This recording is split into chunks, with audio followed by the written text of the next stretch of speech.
अस्सलाम वालेकुम नाजरीन आज की इस वीडियो में हम बात करेंगे ड्रामा अर्तुगरुल गाजी के सीज़न 4 की एपिसोड नंबर 5 के बारे में। उम्मीद करता हूँ आप दोस्तों को आज का एपिसोड ज़रूर पसंद आएगा, तो चलिए शुरू करते हैं। नाजरीन, जैसा कि आपने पिछले एपिसोड में देखा होगा कि बहादुर साहब चौधार कबीले पहुँच जाते हैं और असलहान खातून उनकी अच्छी खासी छितरोल करके उन्हें अंदर भेज देती है। और आज के इस एपिसोड में जहाँ आरिस हानली बाजार को खरीदने के इरादे से दुंदार के पास आया हुआ होता है, तो दुंदार पूछता है कि गवर्नर आरिस, आपके आने की क्या वजह है? तो आरिस कहता है कि आपके बाजार के हालात बहुत खराब हैं, आप हमला आवर डाकुओं को बचाने में नाकाम हैं। तो दुंदार कहता है कि हमारे सिपाही हर जगह पर तैनात हैं, हम डाकुओं को जल्द ही खत्म कर लेंगे और बाजार अपनी वापस हालत में आ जाएगा। तो आरिस कहता है कि आपको पता है कि इस वजह से यूनानी ताजिर मुतासिर हो रहे हैं, उनके जानो माल की हिफाजत मेरे जिम्मे है। और फिर कहता है कि अगर आप अमन नहीं कायम कर सकते तो आप इस बाजार को किसी ऐसे शख्स पर बेच दें जो इसकी हिफाजत कर सके, वरना मैं यूनानी ताजरों को हटा दूंगा। तो अर्तुग भाई कहते हैं कि ये सराय और बाजार अर्तुगरुल साहब की विरासत है, इसके लिए हमने खून बहाया है और बहुत सी कुर्बानियां दी हैं, लिहाजा इस बाजार को हमसे खून के बदले ही खरीदा जा सकता है। खैर, आरिस हर एक मुमकिन कोशिश करता है कि ये दोनों किसी तरह जाल में फंस जाएं और इस बाजार को बेचने का और अपने आप को बेहतर खरीदार बताकर उनको लालच देने की कोशिश करता है। तो अर्तुग भाई झट से कहते हैं कि फिलहाल तुम अपना सोना और मशवरा अपने पास रखो,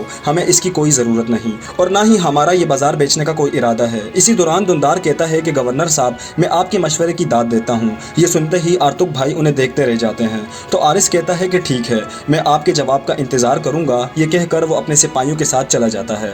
और इधर जंगल में सिमको का सिपाही पिट्टू पर कोड़े से तशद्दुद करके लेकर जा रहा होता है। उसकी लाख फरियादों के बावजूद वो उस पर रहम नहीं खाता। तो साथ चलते अर्तुगरुल साहब अपने जज्बात पर काबू नहीं रख पाते और फौरन सिपाही का हाथ पकड़ लेते हैं और उससे कहते हैं कि क्या तुम्हारा इरादा इसको सजा देने का है या जान से मार देने का है? और फिर फौरन उसके हाथ से कोड़ा खींचकर उसको मारना शुरू कर देते हैं। ये देखकर सिमको के सिपाही अर्तुगरुल साहब को पकड़ लेते हैं, मगर तब तक अर्तुगरुल साहब उसकी अच्छी खासी धूल चटा देते हैं। तो सिमको अर्तुगरुल साहब को कहता है कि क्या मैंने आपको अपना रवैया दुरुस्त करने को नहीं कहा था? तो अर्तुगरुल साहब कहते हैं कि ये कैसे हो सकता है कि बुज़दिलों के सामने बहादुर बुत बनकर उसके जालिम सहता रहे, मैं अल्लाह की सजा की खातिर चुप नहीं रहूंगा। तो सिमको कहता है कि फिर मैं तुम्हें एक पुरसुकून जगह पर पहुंचा कर सजा दूंगा, तुम्हारी किस्मत का फैसला मैं वहां करूंगा। ये कहकर सबको वहां से ले चलता है। और इधर चौधार कबीले में असलहान खातून अपने सिपाही को कहती है कि बहादुर साहब और उसके घर वालों के लिए एक खेमा तैयार करो, अपने फ़राइज़ में कोई कोताही मत करना। ये सुनकर बहादुर असलहान को कहता है कि मैं यहाँ मेहमान बनकर नहीं आया। और फिर कराजा खातून कहती है कि हमारी रिवायात में मेहमान वो होता है जो रिश्तेदार ना हो, रिश्तेदार को मरकज़ी खेमे में खुशामदीद कहा जाता है। फिर बहादुर कहता है कि मैं यहाँ कोपैक के हुक्म से बिखरे हुए चौधार कबीले को दोबारा से मजबूत करने आया हूँ, हम यहाँ मुख्तसर वक्त के लिए नहीं आए। तो असलहान कहती है कि आपकी बात बजा है, मगर यह बात याद रखना कि चौधार कबीले का इत्तेहाद टूटा नहीं है, जब तक मैं अपने कबीले की रखवाली कर रही हूँ हमारा इत्तेहाद कायम रहेगा। तो बहादुर कहता है कि बहुत खूब, मगर अब मैं ये चाहता हूँ कि अब ये फरीज़ा चौधार कबीले के किसी मर्द को मिलना चाहिए। ये सुनकर असलहान उनके इरादों को भांप लेती है और गहरी सोचो बिछार में पड़ जाती है। और इधर काई कबीले के कब्रिस्तान में हलीमा और गुंदुस अर्तुगरुल साहब की कब्र पर बैठे होते हैं। तो हलीमा को अर्तुगरुल साहब के ख्याल आ रहे होते हैं, उनकी जुदाई से बिल्कुल टूट चुकी होती है। उसके बाद दोनों माँ बेटे उनके लिए दुआएं मग़फ़िरत करते हैं। इतने में अर्तुगरुल साहब का घोड़ा यानी कि जुगानी हलीमा और गुंदुस के पास आ जाता है। तो हलीमा और गुंदुस उसके पास आकर उससे प्यार वगैरह करते हैं। और इधर जंगल में सिमको और उसके सिपाहियों ने अर्तुगरुल साहब को एक दरख्त के साथ बांधा हुआ होता है, तमाम गुलामों को जंजीरों और हथकड़ियों से बांधा हुआ होता है। इसी दौरान सिमको अर्तुगरुल साहब के पास आकर कहता है कि अगर तुम्हारी जगह कोई और होता तो मैं उसे कब का मार चुका होता। जब तक मैं तुम्हारी अच्छी कीमत में सौदा नहीं कर लेता तब तक तुम भी सब्र करो और मैं भी। तो अर्तुगरुल साहब कहते हैं कि शायद तुम ये समझते हो कि लोहे की जंजीरों में जकड़ कर तुम मुझे भीख मांगने पर मजबूर कर दोगे, ये तुम्हारी भूल है। तुम्हें ये पता नहीं कि इंसान जितना भी अनमोल हो, जब वो बिक जाता है तो वो सस्ता हो जाता है। तो सिमको के पास उनको देने के लिए कोई जवाब नहीं होता और अपने सिपाही के पास आकर कहता है कि इस पर गहरी नजर रखना और खुद वहां से चला जाता है।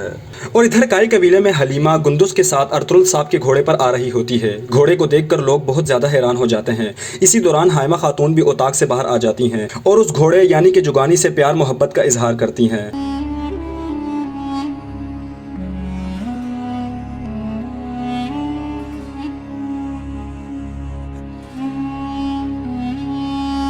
और इधर कोपैक शिकार की गर्ज से जंगल में बैठा हुआ होता है। इसी दौरान दुंदार अपने सिपाहियों के साथ पहुंच जाता है। दुंदार के आते ही कोपैक कहता है कि क्या आपके कबीले में कोई मसला है? तो दुंदार कहता है कि जब से भाई शहीद हुए हैं कबीले का निज़ाम राख की तरह बिखरा हुआ है। और हानली बाजार की सूरत हाल, तो कोपैक झट से कहता है कि बाजार की सूरत हाल ने मुझे भी परेशान किया है, ना ही खरीदार और ना ही ताजिर बाजार आ रहे हैं। तो दुंदार कहता है कि हर गुजरते दिन के साथ हमारा काम मुश्किल होता जा रहा है। आज कमांडर आरिस बाजार आया था। और फिर कोपैक को वो सारी बात बता देता है जो आरिस ने उसके साथ की हुई होती है। और फिर कहता है कि मैं इस बारे में कबीले के लोगों से भी बात करूंगा, किसी न किसी तरह मेरा बाजार को बेचने का इरादा है। तो कोपेक भी उसकी हाँ में लाता है और कहता है कि मैं भी इस मामले में तुम्हारा साथ दूंगा, अब तुम जाओ कबीले और घर वालों से इस बारे में मशवरा करो, ये कहकर उसे वहां से भेज देता है। और इधर चौदार कबीले में असलहान खातून के मेहमान यानी कि बहादुर और उसके घर वाले खाना खा रहे होते हैं। तो बहादुर कहता है कि जानदार साहब और अलियार साहब की मौत के बाद कबीले की सरदारी का बोझ तुमने अपने कंधों पर रख कर बहुत अच्छा काम किया है, मगर अब एक नया सरदार मुंतखब करने के लिए हमें एक मर्द का इंतखाब करना होगा। तो असलहान कहती है कि अभी इसकी कोई ज़रूरत नहीं, क्योंकि मैंने पहले जिस तरह अपने कबीले को संभाला है इसी तरह मैं अब भी संभाल लूंगी।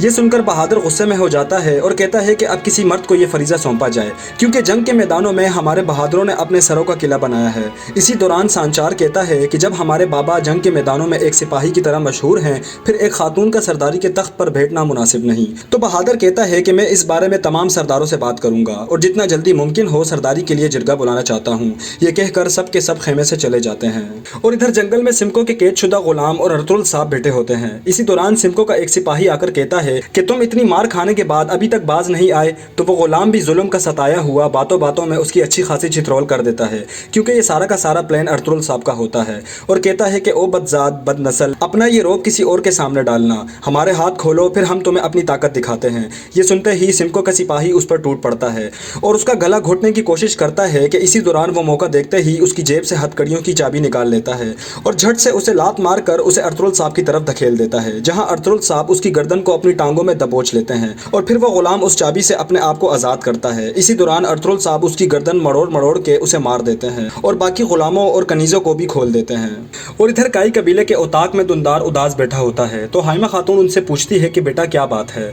तो दुंदार उन्हें हानली बाजार के बारे में बताता है कि हालात ख़राब हैं, काफिले नहीं आते, ताजरों ने आना छोड़ दिया है, ये इस तरह नहीं चलेगा, हमें कोई हल निकालना होगा। तो हाइमा खातून के पूछने पर वो कहता है कि अम्मी जान मेरी बाजार को बेचने की नीयत है। ये सुनते ही ये सब एक दूसरे की तरफ हैरानगी से देखते हैं। तो अर्तुक भाई कहते हैं कि दुंदार साहब आपकी तजावीज़ में निजात नहीं है, ये बाजार तमाम लोगों के लिए कीमती है। तो दुंदार कहता है कि अगर इससे कोई मुनाफा नहीं रहा तो ये महज एक बोझ है। तो हलीमा कहती है कि बाजार अर्तुल साहब की तरफ से हमारा विरसा है, हमारे शहीद सरदार को बेचैन करने की कोई ज़रूरत नहीं। तो अर्तुक भाई कहते हैं कि जिसने ये मामला उठाया है और उसे बेचने की कोशिश की है वो गवर्नर आरिस है। ये सुनकर ये सब दंग रह जाते हैं। और इधर जंगल में अर्तुल साहब और गुलाम अपने आप को आज़ाद करने के बाद भाग रहे होते हैं कि इसी दौरान दूसरे सिपाहियों की भी आंख खुल जाती है और सब उन्हें पकड़ने के लिए दौड़ते हैं, लेकिन उनमें ज़्यादातर सिपाही अर्तुल साहब की तलवार की नज़र हो जाते हैं। और इधर औताक में तमाम लोग हानली बाजार को बेचने की बात पर सोचो विचार कर रहे होते हैं। तो हाइमा खातून कहती है कि अगर हानली बाजार बेचना भी है तो ये किसी काफिर को नहीं बेचा जा सकता। फिर आर्तुक भाई कहते हैं कि ये पैसों से नहीं खरीदा गया था और ना ही पैसों से बेचा जा सकता है। तो दुंदार कहता है कि मैं इस नुक्ते पर पहुंचा हूं कि हम डाकुओं को नहीं संभाल सकते, इससे पहले कि ये हमें और बर्बाद करे इस बाजार को बेचना होगा। तो आखिर में हाइमा खातून कहती हैं कि इसमें मुनासिब बात यह है कि इसके लिए एक जिरगा बुलाया जाए और उस जिरगे में ये बात की जाए और इस जिरगे का इनेकाद कल तक हो जाना चाहिए।